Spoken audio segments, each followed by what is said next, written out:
Welcome to the Second Chance podcast, where we explore the deeper inner workings of the human psyche, finding new ways to reinvent and invent ourselves for the better, for the wiser, for the more rational, and the happier and more content life. I met someone on the street in Tel Aviv, on the coastal plains of Israel, and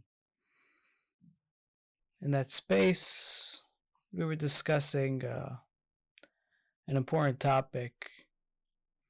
He was a gentleman of high 80s, and I'm a amateur in comparison to his life experience.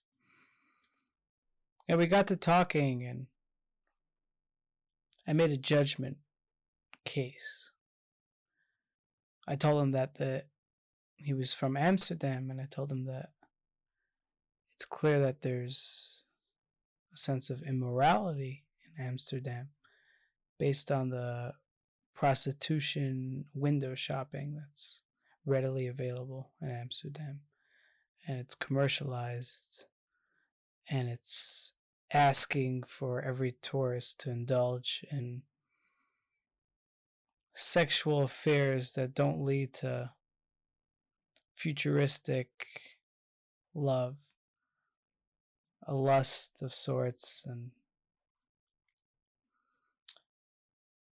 more than just, there is a sense in prostitution that you could find to be holy, that is the creative expression, of the moment, but it's clearly not what standard people are indulging in when they indulge in prostitution. It's usually a filling of a need, similar to heroin, and an endless, bottomless pit of which some beautiful woman can attempt to solve. And that brings degradation because it's just another hole being filled, only that humans are being used in that process. So he began to tell me a sort of classic speech of the 21st century, and I say that because our beliefs are based on now, and we haven't believed what we have believed now in the previous generations, and we will not believe what we believe now in the future generations. We must recognize that we are a product of belief systems that come and fade. So we got to talking, and I made the judgment. And then he says, don't judge. You don't know what they've been through. Don't judge. He wasn't protecting Amsterdam, although I sensed he was as well, but he was protecting the young women who are making a career of themselves. Don't judge. You're not in their shoes, right? And at face value, this is a wonderful idea, right? Grab it. Don't judge. Let's let go of our critical human judgment on each other. Let's bring love to the world instead of hate, right? So we began a discourse of many areas, many topics, a wonderful conversation. And, it resonates in my mind, the argument that's just so continuous of don't judge. So let's dissect, if you may, if you allow us to dissect our beliefs and not just assume that they're good, inherently good forever and ever. So let's dissect.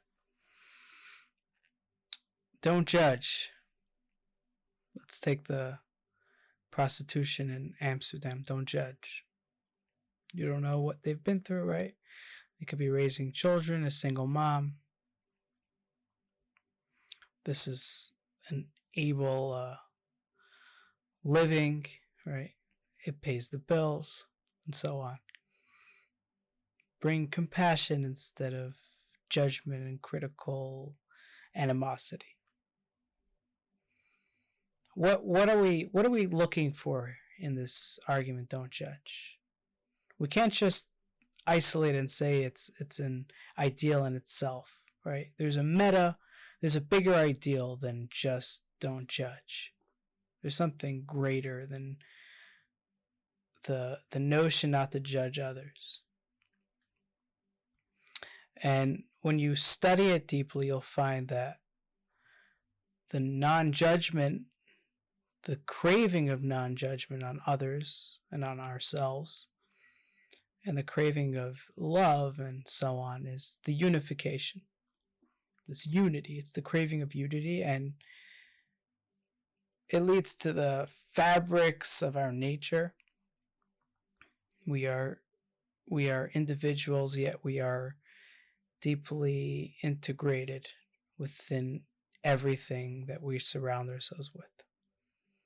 To the point when you name something, it becomes connected to you. When you see something, it's your interpretation that matters, not itself. And there's a deep integration with ourselves and the world and with society. So unification is at the fabrics of our DNA, and the world that we live in will always have a sort of value of unification and unity. Is unity the highest value? Should I unify with a murderer? Should I unify with a pedophile? I could find deep reasonings to unify with every abhorrent human on this planet. Now let's go deeper. Let's analyze further. There's levels of unification, right? There's a unification of a friend, and there's a unification of an intimate partner and a spouse. Should I unify with a murderer in an intimate level, where we're experiencing the oneness of each other? How fast will I become a murderer in that unification? It wouldn't take long, would it? So we know that unity can't not be the ideal character trait and the ideal value of human beings. Let's take parents and children.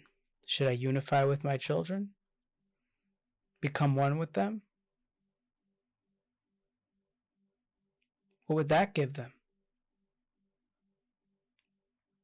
Don't children want to be their own people? Don't human beings want to be their own people? Wouldn't that cram their living quarters? Wouldn't that cram their landscape of society and themselves? It wouldn't be a form of love, it would be a form of hate. So unity can bring hate and could bring resentment. Sometimes unity is saying, sometimes a better value would be go out, and I believe that you can be a successful person in the world and break wind in whatever you do. How about that for a change? That's not unity. That's actually the opposite of unity. I'm calling for deep separation. So we're establishing now that unity cannot and will not be the highest value if we are looking to be the best overall people. If we're not looking to be the best overall people, then maybe take unity and just stick with that. So don't judge is a value based on the unification.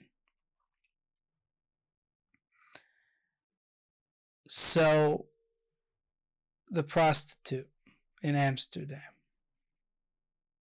should I unify with them and not judge them? Should I become one with them and literally, as this man has said, put my feet in their shoes. Or I can't even imagine what it would be like to put my feet in their shoes. Meaning, it's so crazy of a story that I would for sure fall down the lines of prostitution if I would be in their situation. Am I advocating for prostitution in certain situations in my own life? Right? I'm allowing others, allowing in my judgment, in my awareness of others, I'm allowing there to be a time where prostitution is good. So then there's going to be a time in my life where prostitution could be good. Who's to decide when? Maybe if I need an extra $1 million, that's the line of work I should choose. Where's the line between others and myself? Who draw it, and who can differentiate between themselves and others in their critical judgments? If we're not going to judge them, then we're not going to judge ourselves automatically, because there's no place that I could call me versus them. And in fact, if I was going to spend my life building that line between me versus them in order not to judge, in order to unify, then I am creating the biggest separation of me and society in order to bring unification. That sounds Hippocratic in the least.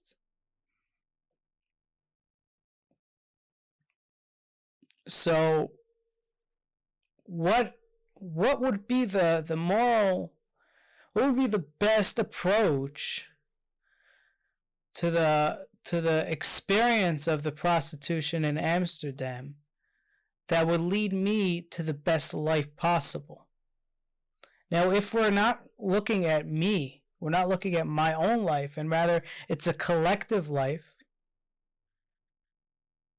then I'm already at the notion of destroying any sense of self in order to integrate with another. Now, who's the one that's integrating with another? Is it not myself?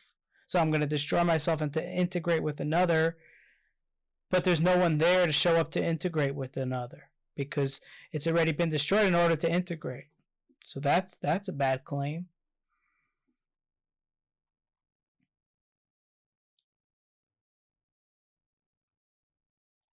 So that's one discussion. Now let's take the discussion a little bit higher, because I don't want to be isolated in Amsterdam. I don't want people to get stuck in the glue of the specifics. Let's get a little bit more general, and I will allow you to let it seep through to the specifics how you see fit. What is unification, and where does it play a proper role and an improper role? So obviously it's something that's complex, and we can't stand on one foot and explain it, and no one should be able to fully explain it, because the lines should be blurred. It's one of those areas that should remain a question, but it's important to have some sort of analysis to conduct ourselves. There's the notion of unity, so obviously there's going to be the notion of separation. There's the individual and there's the communal. There's the individual and another individual. Everybody hopefully would agree with that. There's the individual and the communal. There's the unity and there's the separation. If unity is the most important thing, then there's no individual separation that matters, and therefore there's no unity, because there's no parts to become unified. So by definition, a unification is separate parts that choose to come together. And the less choice of the parts to come together with the unity, with the unification, the less of a unity it will be, because there's no, it's just an entity rather than a unity. The name unity comes from the parts, not from the entity. So if it's not autonomous individuals coming together in choice In a unification, then it's not unity, but rather an entity. Once we're clarifying that, when you are an individual, when you are in the experience of separation, how much shall you unify? Shall you never unify? Let's go to the other extreme. Shall we deeply isolate from society and from others? That would be terrible. We're deeply dependent on others. It's almost a sense of self-righteousness that we can manage on our own and we cannot. We would literally go insane if we didn't have the company of people for an extended period of time. We will not be able to function without others. So unity is definitely a necessity, not just a value. So let's set the line like this. The unity should be when it's never at the cost of the experience of the self in its own domain. Meaning if there starts to be a lack of ordinamity in the individual when attaching to the unification, that's the red flag of a border being crossed and a sort of destruction of the world. We as beings are immense, complex creatures. And the more we study, the more we're baffled by its complexity. It's just endless within. We don't want to let go of any of that color and that grandeur of being for the hopeless pursuit of a unification. In fact, we want to be somewhat isolated from everyone in that regard, where we're never diminished in our own light, in our own being. But at the same time, our beings are made up of others. Our society is deeply affecting us. The conversations we're having right now are based on the society that deem these conversations to be worthwhile discussions. And if we would go back 1,000 years, this discussion would be irrelevant to most of humanity. Maybe it would be, I hope it would, but chances are it wouldn't, because they had different discussions and they were grappling with different questions and they had different answers and different conclusions. So when we choose to unify,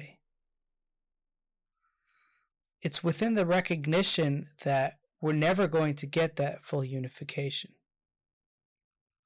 I'm calling for the hate of a utopian end, because it will darken your current situation, right? If you know that there is Candyland at the end of this road, then this road is not as colorful because you know that there's something more colorful at the end. So just by having a utopian vision will diminish your experience as of now, and in fact it will make you resent your being and the now because of the immense future that's being withheld from you, or a self-hatredness of you withholding yourself from that utopian version or vision. So unification can easily be translated in a utopian purview where that all the parts are deeply intertwined and everybody's just seeing each other's soul and everything's a divine spirit and we're all coming back to God. Right? So there's that utopianness that may grab our attention, but we need to push that aside if we want to experience the now fully. And because the now can be expanded infinitely, by default, our utopian vision ruins our actual experience of utopia. Because our experience of ourselves and society are endless, because of that experience that's possible, just by having the vision of a utopia future destroys any notion of ever getting that experience of a utopia now. So when you're seeking to unify and you believe that the only way is a full unification, you are by default creating deep a deep misharmony of your current environment, and there'll be resentment with everything because of everybody who's destroying that possible unification. Every time you see hate, oh, that's a destruction of possible unification.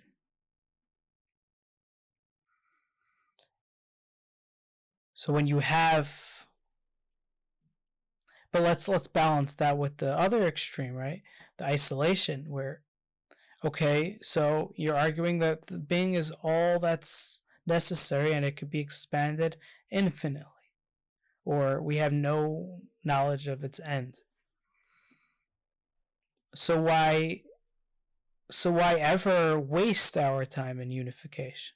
Why ever seek that ethos of a dance with each other, and even the music that creates the harmony between one individual and another?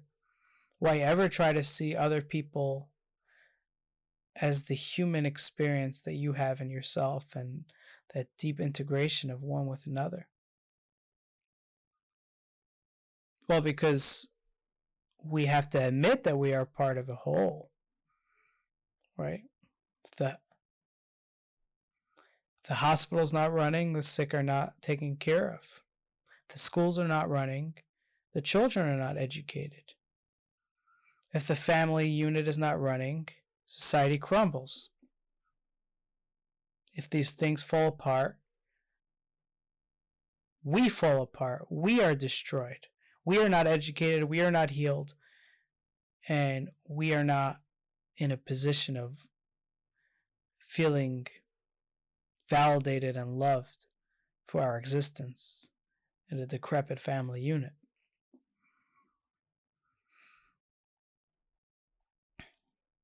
So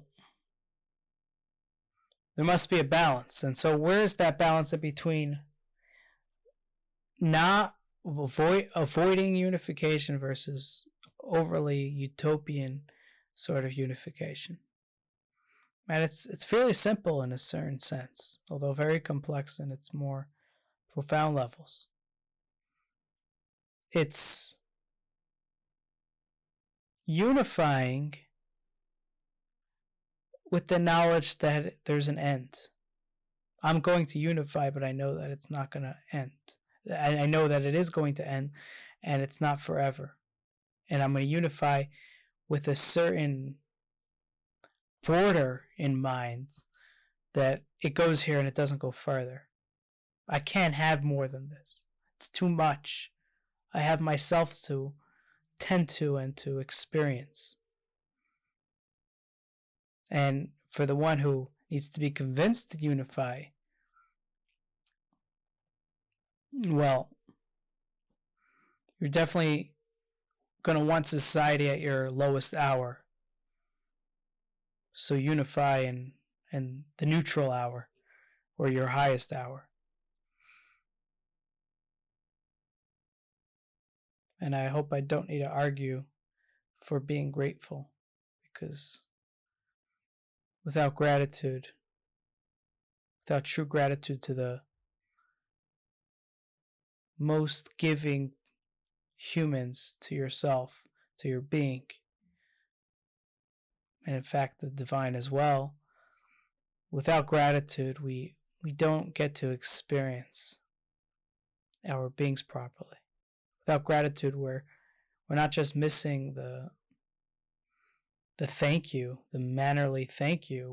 We're also missing the recipient of that thank you, which is us. So if we're not gracious, if we don't have gratitude towards our parents, then we lack an experience of being, because there's a sense. If I'm not thankful for my existence, then I must hate my existence. I must hate myself. And I must seek to destroy everything that's good and colorful in my life. And I will come barreling down at my highest hour to destroy all the good within me, because I can't find it within my heart to attribute my existence to another. It's a deep self-hatred in that. Let's not deviate from unity to gratitude. So the balance is to unify, but know that we can't enter that utopian unification. And we're going to be tempted. In a good experience of unification, we're going to be tempted, like, we're just in this great group together, and we're speaking each other's minds and opening each other's hearts. Why not go on the street and do this? Why not? Well, what's wrong with the world? They just walk and they do, and they're so isolated, and everybody hates each other. There's this critical demand on an entire society to just be as unified as your experience at the moment. And that's deeply wrong, because they understand something you don't. We can't be unified. There's evil and there's good. We don't want a unification of evil and good, because then one will surpass the other, and it's usually evil over good. And if everything is evil, then life just becomes a complete darkness, an eventual annihilation, but definitely an experience of darkness first. And who wants to live in darkness? I hope you not. And if you do, we must have that discussion. I hope to bring you a little bit out of that fall into darkness.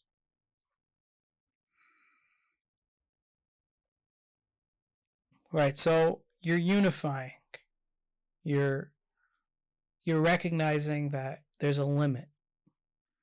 And you need this unification too, because we need those times of getting together culturally, communally, nationally, not for the sake of discourse, not for the sake of an agenda, not for the sake of an ideal, but for the sake of an experience of unification.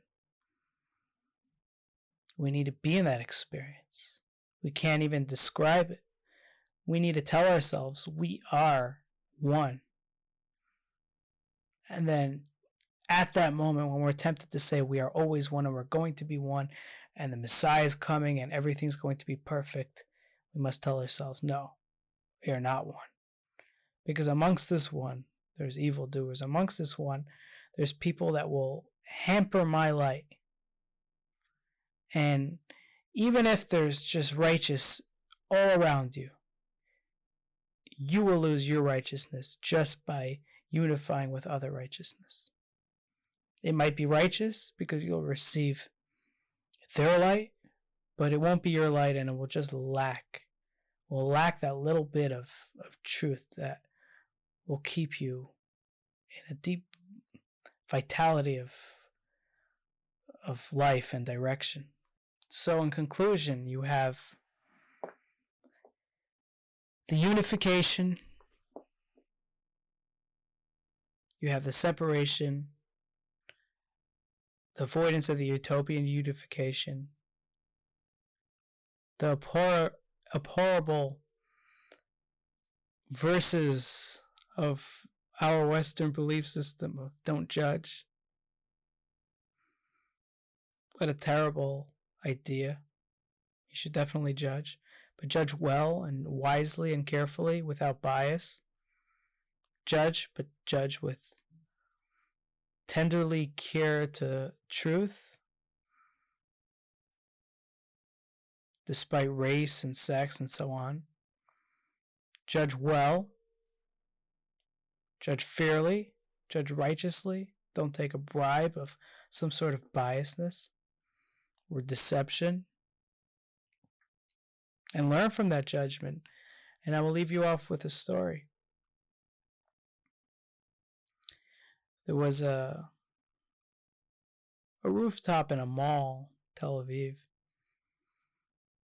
And one part of the rooftop is like this fancy gym with a pool, right? You have in the midst of a massive city, you have a rooftop pool for the elite, let's say. It's closed in, there's a security guard. Then there's this vegetation area of just growing all sorts of plants and bushes and trees even on the rooftop. And there's this corner of benches and sort of the goths, the youths, with the dark colored clothes and the confused sexualities or the exploration of sexuality. The misfits, but not doing much harm to anybody, just wanting to, I guess, not be judged. And that's different, by the way. The wanting not to be judged is a self-conscious experience that needs to be tended to. But in our experience, we need to judge because we need to know right from wrong. But in the individual care of another, we can highlight certain areas that are greater than the crime, or we can find that the judgment is righteous, right? Let's take them for example. They're exploring their sexuality. Do I have a judgment against that? I think it's important to explore sexuality. I've seen sexual repression. That does no good. They hate their life. I think we all hate our lives. I think it's evil if we live by that. They dress with interesting clothes. Creativity, I think that's a plus. Maybe they want some deep nihilistic behavior at the end. That's evil. But I think they are asking the world to answer that question for them. Are they not wearing black? Are they not telling the world, I'm wearing black, I'm in mourning, answer me the question? So yes, the question, if they're ready to live by it, to live by nihilistic behavior, that's evil beyond. But we can definitely have a discourse to answer why it's not all black, why there is color. And I think we could answer it to ourselves when we're feeling black. Anyway, the security guard was sort of like a father figure, and whenever, other youths that are not in that struggling arena would come and just bounce basketballs and curse at the world and themselves. Definitely we're not caring for the aura of the environment. They were loud. The security guard would kick them out, and then eventually one of the groups that was kicked out came back again, and for that, the security guard, that was enough. So he decided to take them into the security office. So he brings them towards the elevator, and they're waiting at the elevator fighting with the security guard. No, you can't take him, and so on. And the security guard saying, I have to follow rules. he did something wrong, and so on. Whatever the arguments were. And I get into the elevator, and then I see a father and a son. And as we're going down the elevator, the father and son walked in the elevator with me, and they experienced that scene. The father bent over to the son and gave him a deep analysis of the situation, explaining to him the basketball, explaining to him the loudness, the security guard, explaining to him the rights and wrongs of each side. We're talking about a 6, 7, 8-year-old maybe. Could be the child asked the father what was happening. Could be he wasn't even asking. But everybody's asking when they see a situation. We're always asking. There's not many people who are telling. So the father gives him that description. I walked away from that, and I understood that this child is going to be a full human being just by that encounter. Because the father answered the child where the child needed the answer most. He gave him the judgment of that situation. Instead of the child assuming childlike judgments of lacking intellectual availability, and he's a child, he has a child's mind. He got the father to intervene, and the father gave him a clear and good judgment of the size and the situation. And now the child understands right from wrong, good from evil. And he will use that in the future. And the father will do it again. And he will navigate this world with something that many of us won't navigate. Because many of us don't have those fathers, and many of us are not those fathers. To be that father, judge, but judge well, and describe it. And for those who are accused of bias, get rid of the bias so that there is no sense of accusation to be filtered from your lips, to be extracted from the bytes of your sound and your video. So judge, but judge well. Unify, but don't. Utopian, that unification. Don't isolate because you need the world. You live in this balance, you will be successful. You don't, you will be stuck in something. You won't know what. You will find resentment on the parts that are not you, the people that are not doing as you've found life to be. And I've been to deep unification experiences, and they're compelling, and they grab you, and you want to just stay there. But when you're tempted to stay there, get out, because that's not where you thrive best. And I think we could say that we all want you to thrive best. Thanks for listening. And if you would like to see the video version of this, check out my channel on YouTube.